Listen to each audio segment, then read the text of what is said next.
ازاي اجذب الشخص ليا في اول مقابلة اقابلها له؟ الحقيقة ناس كتير قوي كلمتني على المسجز وقالت لي هدير، عايزين نعرف ازاي نتعامل مع شخص انا دايما بتكلم معاه اونلاين، والمفروض ان انا هقابله فيس تو فيس، فعايزاه ان هو يعجب بيا ويتمسك بيا، ما ياخدش بعضه ويجري. ازاي اقدر ان انا اتعامل معاه عشان ياخد عني امبريشن او آم، انطباع حلو وما يسيبنيش ويتمسك بيا اكتر؟ ده موضوع الفيديو بتاع النهارده. بحب بس افكركم لحجز اي استشاره عاطفيه. عندك اي مشكله ما بينك وما بين حبيبك، تقدري تتواصلي معايا على الانستجرام وتبعتي لي مسج وتقولي لي انا عايزه احجز معاكي استشاره، والادمنز هيتواصلوا معاكي عشان حجز الاستشاره بتكون مكالمه، انا بكلمك بنفسي. المكالمه بتكون ساعه ونص وبتحكي لي فيها مشكلتك، ومنها هقولك على نصايح وخطوات عشان تحلي مشكلتك العاطفيه، والاستشاره بتكون مدفوعه الأجر. هدير أنا حبيبي بتعامل معاه بقالي 2 أونلاين، وأخيرا اتفقنا إن إحنا نتقابل. أنا عايزاه أول لما يشوفني يعجب بيا، على الرغم إن أنا دايما ببعتله صوري، بس صوري فيها فلتر، فيها مش عارفة إيه، فمش عايزة إن أنا يعني يغير وجهة نظره عني. لأن خدوا بالكم يا جماعة، في رجالة بتتكلمني بتقولي هدير أنا متعود عليها في الصور بشكل، واول لما جيت شفتها اتصدمت، خدت بعضي ومشيت. والله العظيم هذا حصل. انا في واحد جه خد معايا استشاره بيقول لي انا في واحده قبل كده كنت بكلمها بقالي فتره، وكانت بتبعت لي صور على اساس بقى ان هي حلوه وجميله، وهي كانت فلتر. اول لما جيت شفتها على الحقيقه اتصدمت، مش هي، شكلها مش هي. بقع في وشها وحفر ومش عارفه ايه، ومليانه وتخينه، ومش عارفه هي كانت بتعمل ايه في الصور. هي اكيد كانت بتحط فلترز، هي كانت بتخدع الشخص بان هي حلوه زياده عن اللزوم او مش عارفه ايه، فدي ما كانتش حقيقتها. فعشان كده الشاب ده اللي كلمني قال لي، قلت له انت عملت ايه بقى؟ قال لي ولا حاجه، انا من بعيد لما كنت بكلمها شفتها ببص على شكلها لقيتها متغيره تماما، صدمت، مشيت من بره ما قابلتهاش، قفلت التليفون بتاعي. فانا مش عايزاكم توصلوا لمرحله ان الشاب ان هو يتصدم فيكم، لا. عشان كده النهارده هديكوا شويه تعليمات. الشخص لما يجي يقابلكوا لاول مره هتعملوا ايه؟ ضروري جدا تتفرجوا على الفيديو لاخر تفتوفه، علشان كل كلمه فيه مهمه جدا جدا جدا. يلا بينا، متنسوش اللايك والسبسكرايب، اللايك والسبسكرايب للقناه. ها، يلا بينا على الفيديو. معاكم هدير. اولا انت دلوقتي في علاقه اونلاين مع شاب ما شافكيش قبل كده، ما حصلش ما بينكم لقاء فيس تو فيس. حلو حلو. طيب اكيد الشخص ده هيطلب ان هو يشوف صورتك، اكيد طبعا بتكوني بعتيله صورتك. طيب انا عايزه اعلمكم حاجه. غلط الخداع، حته انك انت تخدعي الشخص اللي قدامك بالفلترز، دي مش حاجه كويسه خالص. الموضوع ده مش حلو خالص. انك انت تحطي فلتر سناب شات او فلتر الانستجرام، او ان انت تغيري ملامح وشك نهائيا وتبعتيها له، دي مش حاجه حلوه. حاولي على قد ما تقدري تكوني طبيعيه في صورك، تمام؟ يعني مثلا لو انت هتعملي تنعيم لبشرتك اتس اوكي، تمام. لو انت لكن تغيري ملامح وشك، يعني ما تكونيش مثلا سودة وتروحي بعتاله صوره انت بيضه، ما تبقيش بيضه وتروحي تبعتيله صوره وانت سودة. ما يبقاش شعرك اسود تروحي بعتله صوره وانت شعرك اصفر. يعني خليكي اوكي، عايزه تظبطي من شكلك حاجات بسيطه، رتوش كده، علشان يعني يكون انتي تمام. طيب ده رقم واحد. الصور اللي تتبعت ما تبقاش مغيره ملامح وشك 100%، لان انا بشوف حاجات من دي كتير جدا، ودي حاجه من الحاجات اللي بتقفل الرجاله جدا. طيب تاني حاجه، لما هتيجي تقابليه، لبسك اول حاجه هنتكلم فيها اسلوب لبسك او طريقتك في اللبس. طريقتك في اللبس لازم تكون بسيطه. يعني المقابله الاولى لما انت هتروحي تقابلي حبيبك اللي انت بقالك 5 سنين مرتبطه بيه على السوشيال ميديا او علاقتك بيه اونلاين، حاولي على قد ما تقدري تنقي لبس بسيط. مش بسيط اللي هو يعني من الزباله، لا عادي البسي. لو انت بتلبسي براندز مفيش مشكله، بتلبسي لبسك نفسه يكون بسيط. بحس بيكم من اللبس انا دوت بصوش عليه، انا بصور فيديو عادي يعني. حاجه كلاسيك، يعني مثلا بنطلون جينز على بلوزه. ما تتكلفيش، يعني ما تروحيش مثلا بفستان بدرس، ما تروحيش بميكرو جيب تقابليه. ما تحاوليش تبيني المفاتن بتاعتك في اول مقابله. ليه يا هدير؟ في نوع كده من البنات اللي هي بتروح لابسالك السابرينا وتروح مبينه الحاجات والتضاريس والكلام دوت. طب انت عايزاه ياخد عنك فكره عامله ازاي؟ يعني ده شاب انت لسه اول مره تقابليه، انت نيتك ناحيته عايزاه يبصلك كجواز بقى وارتباط وحب ولفلفه وكلام من ده، ولا عايزاه يبصلك ان انت واحده سوري في اللفظ شمال؟ بلبسك انت بتحددي ده. اذا ما ينفعش خالص ان احنا نلبس لبس ملفت واحمر ومش عارفه ايه والالوان الزرقاء دي في اول مقابله. انا ما برجحش خالص كده. اول مقابله دي لازم تكوني طبيعيه جدا، تلبسي لبس طبيعي، لبسك العادي اللي بتلبسيه. طبعا يكون مكوي، طبعا يكون نضيف، طبعا يكون يعني انا دايما بميل للحاجات الفاتحه. البسي حاجه فاتحه، ما تلبسيش بقى اسودات واحمرات وفسفوريات وفوشيات. اللبس ده مش حلو في اول مقابله ليكي. لا، خليكي بسيطه بحيث ان انت تدي امبريشن للشخص اللي قدامك ان انت شبه الملايكه كده، لابسه فواتح عارفين؟ انا لابسه فواتح، لابسه لبس ملائكي. يعني مثلا خليكي مثلا في اللون اللبني، اللون الاخضر الفاتح اللي زي ده. البسي بامبا، مش عارفه الالوان اللي هي الفاتحه دي اللي بتخليكي عامله زي الملايكه. لبس بنطلون جينز او جيبه جينز او لبس بسيط، مش عايزين تكلف، وفي نفس الوقت مش عايزين لبس يبين التضاريس بتاعت جسمك. مش حلو لان هو هيفكر فيكي تفكير مش كويس. دي اول حاجه. تاني حاجه شعرك تعملي فيه ايه؟ اعمل بقى تسريحه بقى واقعد انكشه بقى واقعد اعمل مش عارفه ايه وايه لا طبعا. لبسك تعملي تسريحه عاديه جدا زي ما انت مثلا خارجه رايحه اي مشوار. لو انت بتحبي تسيبيه سيبيه، لو انت بتحبي تعملي كيرلي اعملي كيرلي. ظبطي شعرك، ظبطي يعني ما تخليهوش كنافه ولا تخليه يعني هندميه، سرحيه بحيث ان انت يكون شعرك ناعم ومترتب. تمام؟ الحاجات دي كلها بسيطه، يعني انت في العادي بتكوني عامله كده. تالت حاجه والحاجه دي مهمه جدا جدا جدا، البرفيوم اللي انت هتحطيه. انا عايزه اقول لكم البرفيوم اللي انت بتحطيه او اللي انتوا بتحطوه ده عليه عامل بنسبه 80% في ان الشخص ده ياخد عنك انطباع حلو ويتمسك بيكي او لا.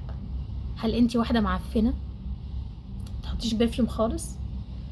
سيبكم من حته الحرام والحلال، مش بتاعتي نهائيا. محدش يسالني يقول لي برفيوم حرام والعطور حرام، ماليش دعوه، انا مش شيخه. بس انا عامه انا بحط برفيوم، انا بحب البرفيوم، بحب تكون ريحتي حلوه. فيعني انا بكلم الشريحه بتاعت الناس اللي بتحط او بتحب تحط برفيوم. اوكي طيب، في نوع كده من البرفيوم، الحاجات اللي هي العود والمسك والحاجات اللي هي التقيله دي، انا انصح ان انتوا ما تحطوهاش في اول مقابله. الحاجات التقيله دي لا، الراجل ما يحبهاش. الروايح اللي هي بتخليكي ريحتك زعقه لا. الروايح اللي هي الفرنسيه، الشجري، الزهور، الحاجات دي هي دي اللي بتجنن الراجل، وعن تجربه. اديلنا مثال يا هدير، يعني ايه هو البرفيوم اللي يخلي الراجل في اول مقابله يتسحر بيا؟ في برفيومز كتير، انا جايبه معايا تشكيله اهي، في يعني حاجات اهي. تمام؟ الحاجات دي يعني لو استخدمتيها او لو جبتي منها وحطيتيها في اول مقابله، انا يعني انا مش عايزه اقسم لك بالله، انا عايزه اقول لك بنسبه 200% الشخص ده هيقع فيكي بسبب ريحتك بس. يعني مثلا طبعا البرفيومز دي مش عربيه، يعني مش عود وحاجات زي كده، مش خليجيه يعني. يعني مثلا بصوا، ده اسمه روبرتو كافالي. روبرتو كافالي من البرفيومز الفظيعه اللي بتعمل لك قوه جذب فظيعه للطرف الاخر، رهيبه رهيبه طبعا، غنيه عن التعريف، فظيع. اراهنك لو جيتي حطيتي منه والشخص اللي معاكي ما وقعش فيكي. ده حاجه. البرفيوم التاني اللي انا برشحه لكم اللي هو السو سكسي، فظيع رهيب. كلمة رهيب دي كلمة قليلة عليه. البرفيوم اللي هو بتاع فالنتينو، طبعا انا معايا منه الميني لان الكبيرة معرفتش اجيبها، بس دي بصوا انا مخلصاها ازاي، رهيبة.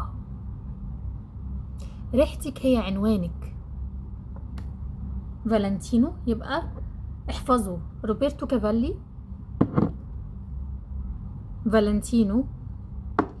في بقى عارفين اوريفلام زمان، يعني كان عندنا كده حاجة اسمها اوريفلام ومش عارفة ايه وبتاع. في برفيوم اسمه ميد سمر، مش عارفة انتوا تفتكروه ولا لا. ده يا جماعة حاجة كده معدية الآفاق، معدية بجد. فظيع يا شباب، والله العظيم فظيع، مش قادرة اقول لكم عامل ازاي. ده يوقع اللي ما يتوقعش. اسمه ميد سمر وومن. اوكي. عندنا كمان طبعا جورداني جولد. جورداني جولد دي طبعا غنية عن التعريف، الكل عارفها. طبعا عمالة احط البرفيوم في بعض. او ماي جاد، دي لو انت عايزة تبيني ان انت بنت ناس، دي انت بنت ناس قوي، وحد بقى جاي من يعني طبقة هاي كلاس قوي، تقدري تجيبي جورداني جولد. ريحتها حلوة قوي قوي قوي قوي، وتوقع اوسم راجل في الدنيا. اوكي. وعندي برضو جود جيرل، عارفينها طبعا، اللي هي الجزمة، غنية تعريف، فظيعة برضو دي. فالمهم دول نوع كده من البرفيوم. رابع حاجة، لما هتيجي بقى تقعدي تتكلمي مع الشخص اللي انت بتقابليه لأول مرة، انا مش عايزاكي تكوني بجحة في الكلام خالص. البجاحة دي مش حلوة ابدا. انا عايزاكي تسمعي اكتر ما تتكلمي. يعني عايزة يكون في خجل، عايزة يكون في حياء، عايزة يكون في ضحكة كده بسيطة، وبصة كده، ودلع، أنوثة. أنا عايزاكي تشعي أنوثة. أوكي. صوتك يبقى واطي. عارفين انتوا بقى أسلوب الها ها ها، وتقعدي بقى تعيشي دور الراجل وضحكتك العالية، لأ، ده ممنوع في أول مقابلة. لازم ان انت تكوني على قد ما تقدري تكوني بسيطة، تكوني لذيذة. تسمعي، صوتك يبقى واطي زي ما قلت، تسمعي اكتر ما تتكلمي. لو جه سألك سؤال تردي عليه على قد السؤال، ما تجوديش، تقعديش بقى ترغي. بلاش نظام الرغي رغي كتير ده، لا مش حلو خالص. بلاش الراجل ياخد عنك انطباع ان انت رغايه. لا، انا واحده لذيذه، انثى في نفسي، دلوعه، تمام. وبرضو مش عايزاكي تتصنعي، يعني انا عايزه الشخصيه دي تبان وانتي طبيعيه، يعني ما تتصنعيش. انا الراجل يكره التصنع، يكره حاجة اسمها تصنع. اوعي تتصنعي، اوعي تبقي شخصية غير شخصيتك. حتة انك انت بتوطي صوتك وانت شخصيتك ان انت صوتك عالي، لا، انت لازم توطي صوتك. معلش، وطي صوتك، علشان الانثى عمر ما بيكون صوتها عالي خالص. احنا لما هنيجي هنتكلم هنبص للشخص اللي قدامنا، تمام. لما هيجي يتكلم معانا في موضوع جد او بيتكلم عن نفسه، فانتي كلميه وبصي في عينه وهو بيتكلم، وانتبهي له، حسسيه ان انا مركزه معاك. وانتي قاعده لازم تكوني فارده ظهرك، تمام، ورجل على رجل، يعني الرجل تبقى عامله كده. اوكي، يعني الرجل تبقى كده، ورجل ده مش هقدر اوريكم رجلي طبعا، ما ينفعش نفتح رجلنا كده نفشخها، سوري. وما ينفعش يعني رجلك تبقى كده الحته دي كده وانتوا قاعدين، تمام. تبقوا فاردين ظهركم ومركزين مع الشخص اللي معاكوا وهو بيتكلم، وعايزاكوا لو هو بيتكلم زي ما قلت احنا نسمع اكتر من نتكلم. وهو بيتكلم عايزاكوا ان انتوا تحاولوا تمدحوا فيه سيكا. بجد انا ما كنتش اعرف ان انت لذيذ كده الصراحة، انت طلعت لذيذ اكتر من لما احنا بقالنا كتير بنتكلم، بس اول مرة اعرف ان انت دمك خفيف قوي كده في الحقيقة. اضحكي، هزري، خلي روحك حلوة، ما تبقيش رخمة، ما تبقيش تبتة، ما تبقيش دمك تقيل، ما تبقيش رغاية، ما تبقيش متصنعة. الحاجات دي بتقفل الراجل جدا. ما تضحكيش على الراجل بصورة غير الصور، حاجات كتير قوي الراجل بيقفل منها لما بيشوف حقيقتك او لما بيشوف انتي ايه على الحقيقة. دي حاجة. الحاجة التانية عايزاكي تكوني واثقة من نفسك جدا وانتي قاعدة قدامه تتكلمي. انا لو قالك احكي لي عن نفسك شويه، او انتي ايه رد فعلك لما احنا قاعدين مع بعض، قولوا لا بالعكس انا شايفه ان انت شخصيه لذيذه جدا، وكنت متوقعه تماما انت يعني حته مدح كده حته. اوكي، عشان الراجل بيحب المدح، بيحب الانثى اللي تنبهر بيه. لا يا عم انت جامد، انت لذيذ، بس مش بطريقه ان انت هتموتي اللي هو اوه واو انت ازاي جامد كده، انت ازاي حلو لا طبعا، لا لا بجد انا اعجبت باسلوبك وشخصيتك اكتر من لما احنا كنا بنتعامل اونلاين. ما كنتش متوقعه ان انت كويس كده الصراحه. انت تعديت انت تعديت توقعاتي للاحسن مش للاوحش. واضحكي وهزري وحاولي ما تضحكيش بطريقه فيها ها فاهمين قصدي؟ اللي هو لا، اللي هو اضحكي ضحكك كده وبصي كده في الارض شويه، فاهمه؟ الحركات دي بتجيب. فنخلي بالنا واحنا بنتعامل مع الشخص لاول مره علشان يتمسك بينا جدا. ريحتك مهمه، نظافتك مهمه، شعرك مهم. سيبكم مني، انا شعري دايما منكوش، وانا اصلا خلاص تعديت المراحل دي كلها الحمد لله زي ما انتم شايفين. فيعني الحاجات دي مهمه جدا عشان تقدري توقعي الشخص اللي انت بتحبيه، اللي انت لسه اول مره تتعرفي عليه. ارجو ان النصايح دي تاخدوها في عين الاعتبار، لان الحاجات دي بتقفل اهم حاجة. ما تتصنعيش. التصنع ما ينفعش ان انتي اسلوبك وطريقتك بتكون ازيك عاملة ايه ومش عارفة ايه، وفجأة بتتكلمي بطريقة تانية. هاي لا اصل انا حصل لي كذا، وصوتك ده يرفع قوي، طبقة صوتك مش هي الطبيعية، وتقعد تعملي عمايل مش كويسة، واسلوبك يتغير 180 درجة قدامه، وهو عارف اسلوبك اوريدي وطريقتك. فما تتصنعيش. الراجل راح ولا جه بيحب الانثى الطبيعية اللي بطبيعتها، مش بطبيعتك اللي هو تحسي ان انتي قاعدة مع اختك في البيت ولا كده. لا يعني تقعدي بطبيعتك يعني خليكي ليدي كده، فاهماني؟ ده في الاول. طيب لما هاجي اطلب، طبعا انتوا لما هتيجوا تتقابلوا في كافيه او تتقابلوا في مطعم او حاجه زي كده، انت لما هتيجي تطلبي من المنيو ما تطلبيش حاجه واو، ما تطلبيش حاجه بمليون جنيه ولا بدشليون بمليارات الجنيهات ولا الدراهم. لا، انت هتطلبي عصير فقط، ليمون نعناع، كابتشينو، مثلا ايس كوفي، حاجات بسيطه، تمام؟ بحيث ان انتي ما تغوطيش في الموضوع قوي، ما تخليهوش يحس ان انتي جعانه ولما صدقتي رحتي مكان عشان تطلبي. اوكي، فاهمين الموضوع؟ فبتطلبي تطلبي حاجه بسيطه، كابتشينو، مش عارفه ايه، ايس كوفي، حاجات اللي هي البسيطه، عصير، اي حاجه بس حاجه بسيطه.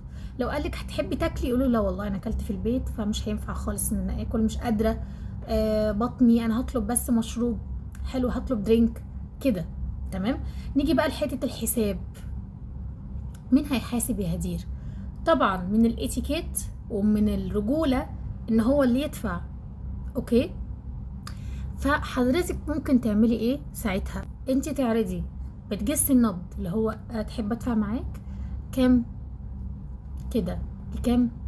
طيب اعملي نفسك بتفتحي الشنطه وبتدفعي الفلوس. لو قالك لا انت عبيطه ولا ايه الهبل ده، ازاي يعني ما ينفعش انك انت تدفعي، انا الراجل هنا، انا مش عارفه ايه، اعرفي ساعتها ان هو راجل جدع وحد كريم مش بخيل ولذيذ كده، يبقى هو نجح في الاختبار. لكن لو قالك الحساب كذا كذا وبتاع وكل واحد يدفع لنفسه بقى والكلام ده، في رجاله كده ما تستغربوش، في رجاله كده اللي هو احنا نتعامل معامله امريكاني كل واحد يدفع لنفسه، ساعتها تعرفي انه ده راجل معفن وما ينفعش انك انت تخرجي معاه تاني، لان من اول مقابله انت هتعرفي اذا كان هو بخيل ولا كريم. فلازم ان انت تعملي الحركه دي، بحيث ان انت يعني افتحي شنطتك كده، طلعي البوك مش عارفه ايه، اعملي حركه، شوفي رد فعله هيبقى عامل ازاي. انت بتختبريه برضه، مش هو اللي بيختبرك. تمام. بس ولو هو اللي دفع وقالك خلاص بقى انا الراجل وما عيب انك انت تعملي كده ومش عارفه ايه، قولوا خلاص تمام ماشي شكرا انت كلك ذوق والكلام ده. بس الموضوع بسيط وكل حاجه. انت كل ما كنتي بسيطه كل ما عجبتي، كل ما كنتي بسيطه مش متصنعه، كل ما كانت ريحتك حلوه واهتمتي بنظافتك واسلوبك وطريقتك وشعرك وكده، كل ما كنتي حلوه، كل ما كنتي راقيه، كل ما كنتي اسلوبك ناعم وطريقتك حلوه ونظرتك ليه فيها حب. تمام. طول ما هو هيتمسك بيكي. اتمنى تكون الحلقه عجبتكم. لو في اي سؤال اكتبولي في الكومنتات، ومتنسوش اللايك والسبسكرايب. وكان معاكم هدير. معاكم هدير.